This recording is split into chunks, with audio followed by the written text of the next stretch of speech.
Le Seigneur soit avec vous. Évangile de Jésus-Christ selon saint Marc.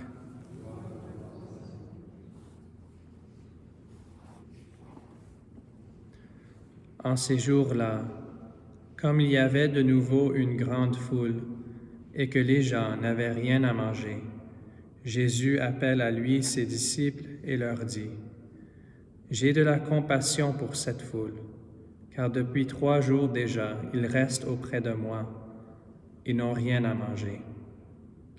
Si je les renvoie chez eux à jeun, ils vont défaillir en chemin, et certains d'entre eux sont venus de loin. » Ses disciples lui répondirent : « Où donc pourra-t-on trouver du pain pour les rassasier ici dans le désert ? » Il leur demanda : « Combien de pains avez-vous ? » Ils lui dirent : « 7. » Alors il ordonna à la foule de s'asseoir par terre. Puis prenant les 7 pains et rendant grâce, il les rompit et il donnait à ses disciples pour que ceux-ci les distribuent. Et ils les distribuèrent à la foule. Ils avaient aussi quelques petits poissons que Jésus bénit et fit aussi distribuer. Les gens mangèrent et furent rassasiés. On ramassa les morceaux qui restaient. Cela faisait 7 corbeilles. Or, ils étaient environ 4000. Puis Jésus les renvoya. Aussitôt, montant dans la barque avec ses disciples, il alla dans la région de Dalmanutha. Acclamons la parole de Dieu.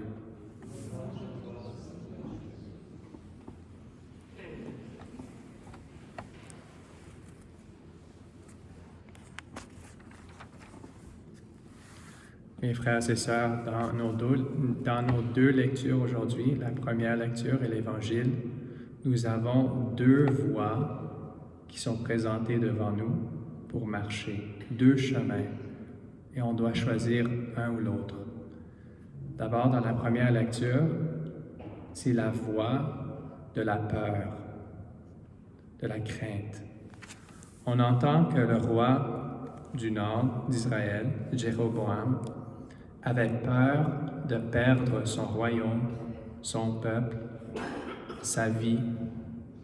Il pensait, s'il continue mon peuple à y aller à Jérusalem, ils vont m'abandonner et je vais perdre mon royaume. Ça, c'est vraiment comme le principe d'une tentation du démon. Ça commence avec une peur. Je ne veux pas que cela arrive. Alors le démon nous dit : commets un péché, prends contrôle de la situation et tu ne vas pas avoir ce dont tu as peur. Si tu fais ce péché-là, Jéroboam savait clairement que ça, c'est l'idolâtrie, c'est un péché. Mais il a dit, ce péché n'est pas aussi mauvais que moi perdre toutes ces choses-là. Alors le démon dit, prends contrôle et tu ne vas pas avoir ce dont tu as peur. Mais est-ce que vous avez réalisé à la fin de la lecture qu'est-ce que ça dit? Les choses dont il avait peur se sont réalisées. Alors tout cela fit tomber dans le péché la maison de Jéroboam. Ça entraîna sa ruine et provoqua la disparition de la surface de la terre. Alors chaque fois que nous agissons par peur, que nous faisons un péché parce qu'on ne veut pas que quelque chose arrive, ça va nous arriver. Alors ça, c'est le mensonge du diable.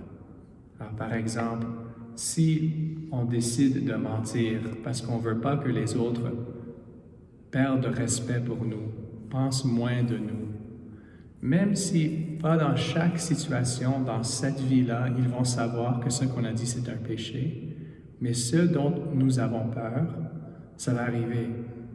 Parce que mentir, ça nous rend laid à l'intérieur. Ça change notre disposition. Alors les autres savent quand ils sont dans la présence de quelqu'un qui ment, quelqu'un qui n'est pas honnête, et ils perdent respect pour cette personne. Alors vous voyez, chaque fois qu'on agit par peur, nous allons recevoir ce dont nous avons peur. L'opposé, c'est ce qu'on a vu dans l'Évangile aujourd'hui. C'est la voie de la confiance. C'est la voie où on ne voit pas qu'est-ce qu'on doit faire à la prochaine étape, mais nous avons Jésus. Alors dans l'Évangile, les disciples disent « Comment est-ce qu'on peut nourrir 4000 personnes? On n'a rien à manger. » Au lieu de penser « Qu'est-ce qui va arriver? Comment est-ce qu'on va faire? » Ils avaient seulement Jésus. Ça, c'est la différence. Avec Jésus, c'est pas « Prends contrôle de la situation, toi, commets ce que tu veux et tu ne vas pas avoir ce dont tu as peur. » C'est l'opposé. Laisse-lui prendre contrôle et tu vas vraiment recevoir ce que tu veux. La paix, un miracle, la grâce, la guérison, l'amour, la communion. Alors, ça, c'est les deux voies. Un, qui est la peur et la contrôle, qui nous donne ce dont on ne veut pas. Et l'autre, la confiance, l'abandon. Et on reçoit ce qu'on veut. La différence entre les deux, c'est vraiment une relation avec Jésus. Si on élimine Jésus de notre tête quand la tentation vient, nous allons tomber dans la peur. Mais même si c'est des disciples, plusieurs fois dans leur vie, ils ne savaient pas quoi faire. Mais s'ils avaient Jésus à côté d'eux, même s'ils ont peur, ils peuvent dire « Jésus, prends contrôle de cette situation. » Ça, c'est la différence. Et nous sommes choyés, nous sommes très bénis, nous avons Jésus avec nous. Alors, toutes les peurs, les craintes que nous avons dans notre cœur aujourd'hui, on peut demander à Jésus, « Je ne veux plus prendre contrôle de cette situation, je veux que toi, tu prennes contrôle. Je veux te le rendre dans tes mains. J'ai confiance en toi. Je ne dois pas voir qu'est-ce qui va arriver. Je crois que ce que tu vas me donner va me remplir. Je ne crois plus aux mensonges du diable. Ça m'a toujours blessé dans le passé. Aujourd'hui, je crois en toi. Faisons cet acte de confiance dans sa miséricorde. Amen.